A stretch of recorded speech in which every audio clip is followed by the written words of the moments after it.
విభజన చట్టం అనేది ఒకటి ఉంది. విభజన చట్టం ప్రకారం మనకి ఇచ్చిన హామీలన్నీ అమలు చేయాల్సిన బాధ్యత కేంద్ర ప్రభుత్వంపై ఉంది.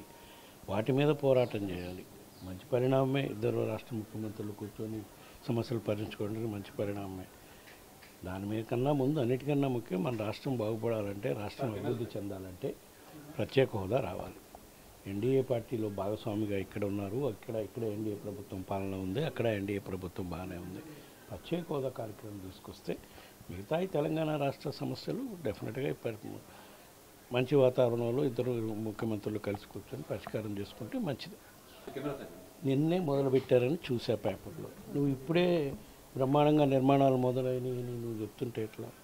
సక్రమంగా నిజంగా పేదవాడికి, అవసరమైన వాడికి నిజంగా ఉచితంగానే ఇసుక అందిస్తే మంచిదే, స్వాగతించాల్సిన పరిణామమే. కానీ మేము ఇసుక అక్రమం చేసామని మా మీద దుష్ప్రచారం చేయటం కన్నా ఇసుక దీనివల్ల ఆదాయం ఎంత వచ్చింది ప్రభుత్వానికి అని కూడా చూడండి.